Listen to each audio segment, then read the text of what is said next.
Ooh, so happy new year, everybody. Okay, we are back. 2022. Same me, but just better. Okay, bigger and better goals. I've been starting tricking again, flying in the air, even though I'm turning 31 this year.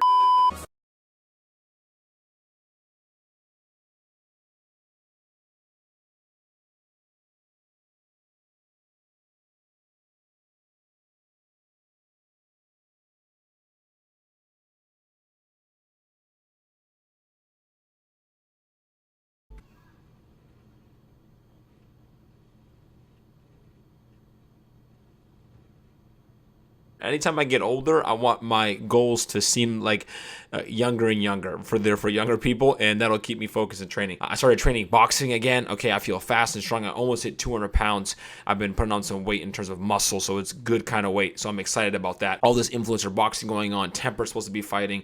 Phase members are still in the game, and I want to jump on that wave again and be involved as much as I can now that things look to be getting better. I know we have like the new strand and it's been getting tough, but overall it seems like things are getting better and better, and I feel great and healthy, and I want to keep it that way. I feel like I wanted to address this Jake Paul versus Dana White feud. Dana White finally responded with some challenges. They went back and forth. I'm going to play the Jake Paul one from Twitter and bleep out the stuff, but I'm going to play that one because he gives a good overview, and as it goes through, I'll pause it and give my opinion, and I'm interested to see where you guys lie because he's playing both sides of the field here, and it's interesting because so many people have different opinions about it when you come from the corporate side or the business side of things, from the promotion side, right, and when you come from the fighter side and everywhere in between. So first off, we have the response from Jake Paul to Dana White's challenge. The challenge was, you can test me for cocaine, and I will test you for steroids, right? Dana White saying that you can test me for cocaine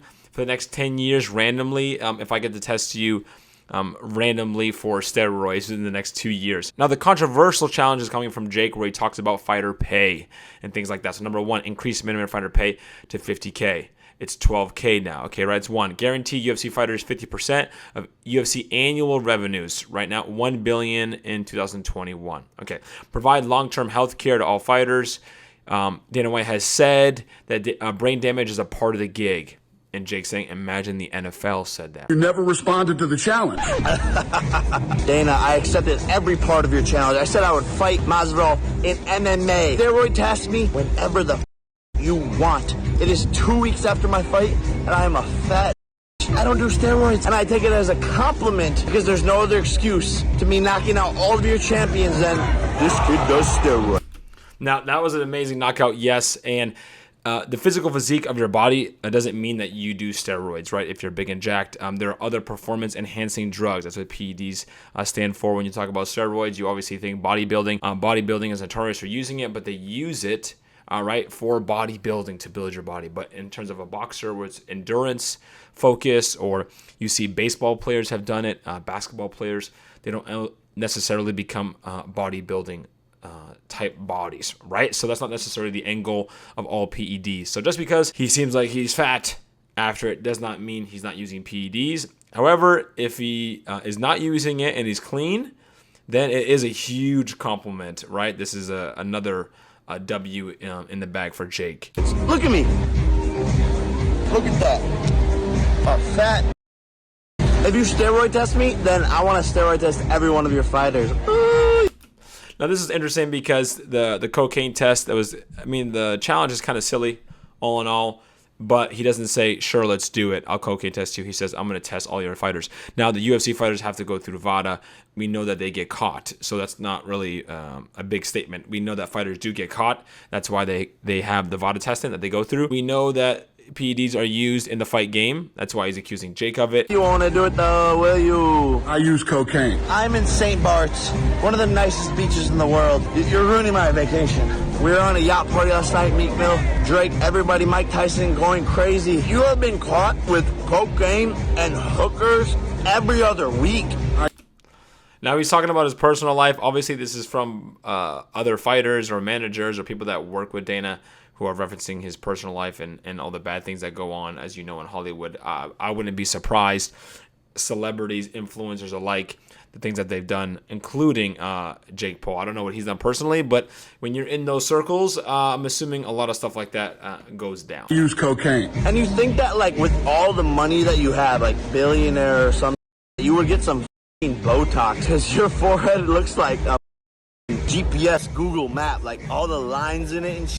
I use cocaine. And you say Masvidal is a pay-per-view superstar. Let's go to his last Instagram post. 5,000 likes or 10,000 likes or something. Do you realize that my mom, Pam, gets more likes than your pay-per-view superstars? This is just little W's here for Jake, right? He's referencing the likes on Instagram. But we know that Instagram likes and Instagram followings don't necessarily roll over to pay-per-view buys in terms of the fight game. So again, not a great point. It's funny and it's witty, but not a strong point. Men lie, women lie, Dana White lies, numbers don't. Do you want to talk about my manager who is the CFO of your company that helped you sell it to Endeavor, $4 billion? Guy that's standing in the middle, apparently that's his manager. And that guy used to be an accountant for me. You're just a jealous, ugly You don't know what true happiness is. You're the definition of a an unhappy billionaire who thought that money was gonna make their lives better. I feel bad for you. I use cocaine. Long story short, you addressed nothing that I said. I accepted your challenge. I said I would fight MMA. I said that I would retire from boxing, and you avoided all of that shit. Hold on. Also, instant replay, there was a... Now, he did acknowledge that Dana just avoided that and created his own challenge. He did address some of the things indirectly in terms of the financial aspect, saying that just the things that you've offered, you have no idea, you're not competent in terms of running a promotion. And Jake Paul does have a promotion, and Dana White does acknowledge and say that, hey, if you think you can do it better, then go do it yourself, but we'll get into You're a dog in a corner trying to fight to save his whole company, and the embarrassment that I've put you through, everybody sees it, and what you can't accept or love or appreciate is that I'm trying to change the sport forever, and you are one of the most selfish, capital. I will give it to Jake, though, that the fact that he's doing this on vacation and just clearly sitting poolside or beachside and it says, guys, pull up the camera, I'm just going to respond to this right now, is pretty impressive. We'll give him that. Are one of the most selfish, capitalistic that I've ever seen, and everybody else needs you, Dana. I'm the only person that doesn't need you, and I don't give a about you. But all these people, all your fighters, all of them, they can't. You'll just bench them. You met your maker. I'm not going to stop. Welcome to the show. Kind of kills his own point there by saying that the fighters need Dana White because in terms of they need the UFC, which they need the promotion and the backing because they can't do it themselves. Jake's saying that he can do it himself, right? But that's the capitalistic idea. He's been able to develop his own brand and develop his own fan base so that when he does a fight or he does a pay-per-view, he can pull similar numbers that are going on in the fight game. So when he says that the fighters are worried they can get benched, is because they can't do it like Jake. They can't just do it on their own outside of the UFC. They tried, right? And they haven't yet. Some other organizations are catching up. But I feel like Jake's point kind of shot himself in the foot there because he's kind of making Dana's point and the UFC's point that the UFC is the one bringing all of the promotion. The bottom line, Dana, is that you won't add healthcare for your fighters because you don't give a them. And you're too much of a greedy. Pay your minimum fighter more than $12,000 for risking their lives, which is what a janitor makes. You need to pay them $50,000, Dana. Stop avoiding my points. Now, obviously a number, 50,000, I think everyone would disagree. A fighter risking their life should do that. Now, we know that's not what happens, though, right? It's not the fight game. Most promotions don't produce enough money for all fighters to do that. Now, some quick points in comparison from boxing to MMA. On a boxing card, typically there's a lot less fights because the rounds are longer, the fights are longer than in MMA. MMA, you have a lot more fights. Now, in a boxing promotion, typically the person on top of the card, the main event, is going to make a lot more money than the people on the prelims. The thing is with boxing, those fighters aren't signed to a league. Now, the thing is those guys aren't necessarily signed to a league like the UFC or a promotion like the UFC. Okay, I'm using the word league so you can reference it like when I go to reference it with the NFL. So if you have let's say I had an opportunity to fight on the undercard of a Jake Paul event. That's usually my contract is just going to be for that fight. It's not like I sign a contract for 10 fights or 5 fights or 12 fights, and the money is very limited, and there isn't a blanketed minimum cost that happens in boxing. Now, Jake Paul's is able to use his name and likeness to bring light to people who are world champions or have popular fighters on his undercard, and he's able to use his name and likeness to bring them money. But it's not like he's signing the same amount of fighters as the UFC and trying to have a blanketed number for those base fighters. And also with the undercard of like a Jake Paul fight, you have people who typically have a name or some sort of influence. When you're asking people who are fighters they're just signed to the UFC, they're new relatively and don't have a fan base or aren't influencers, so they don't bring any self-promotion to the table. Whereas in boxing, the majority of your money making comes from self-promotion, right? There's only a handful of boxers that casual fans know. And in MMA, there's a lot more fighters that are well known, because when you have something like the UFC, right, you have people who become fans of the UFC. Boxing is purely just fans of fighters. So when fighters leave the UFC and they go elsewhere, they don't carry the same fan base that they do in the UFC, because the UFC has developed a giant brand where they can help promote fighters who do very well higher than they do in other organizations. In boxing, it doesn't really work that way. We don't care as much as who holds the belt, whereas we care about the fighter and the fight specifically. Where in the UFC, they own a monopoly in MMA. They've done so well, whereas we care about who's the UFC champion more so than who's just fighting or the fighters. So that plays a giant part into the promotion of fighters and how much influence they have in terms of the money making. Now, in this case, I'm still team Jake Paul because I like that he's bringing light to things like healthcare and providing more for fighters and competitors, the ones who are taking the more risk, right? Even though the UFC is a giant promotion and brings great opportunity to MMA, where these guys would have not had these opportunity without a brand like the UFC, they're just taking so much risk to their mental health and their brain and their physical health that I think fighters in general and athletes who take that much risk should be compensated. So that I will always be team Jake Paul in this sense, that I'm always going to lean towards the fighter. Now, when you're comparing something like brain damage and the NFL, it's different, right? When you come to MMA and boxing, the object of the bout is to inflict damage, right? That's how you win. That's how you score. That's how you elevate. The object of the game, of the fight, is to inflict damage on the other person. It is not against the rules to hit someone blindsided, right, or to hit him in the head, right? We have some rules to keep it as safe as possible and as fair as possible, but not necessarily safe, right? Safety is not something that doesn't come into play until we worry about you dying in the fight game, right? We want to prevent you from dying, but in any serious damage, which means near death. But other than that, people are bleeding, they're bludgeoned, they're bruised, and we just watch it and we want to see them fight through it, and they fight. So it's not like we care about their overall safety. That's not the object of a fight, literally.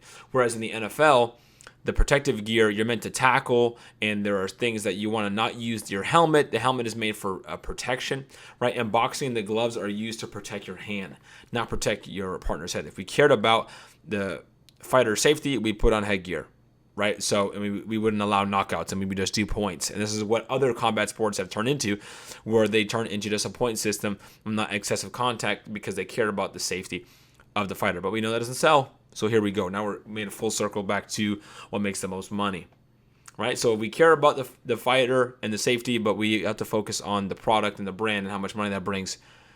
You get into this weird circle, and the fight game is what it is. It's ugly, it's bad, right? It's unhealthy, all those things, but it's the original form of entertainment, right? They're the gladiators, right? The only way you're going to see real parity here is if there's other fight organizations like Bellator or One Championship were to be considered like teams, so to speak, and you can be represented by them and then compete for a said championship. But the problem is, this is not a team sport, right? It's an individually based sport, like tennis, like golf, right? So it's always going to be based on the individual. In those kind of sports that are individual centric, there's very few people that get paid a lot of money because it's individual.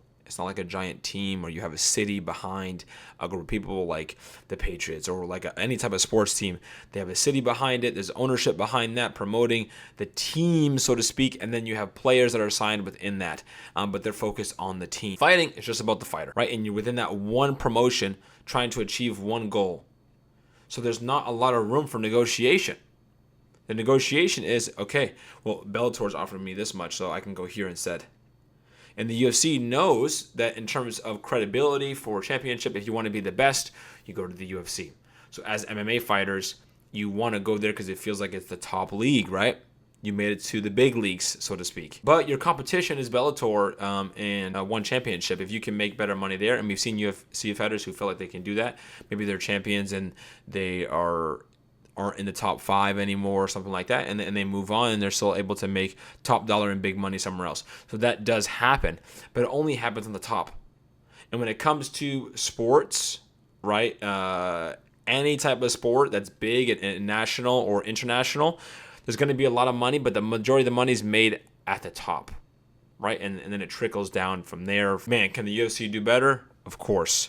I do think it's sort of a dead end. I know the UFC is trying to be its own league like the NFL.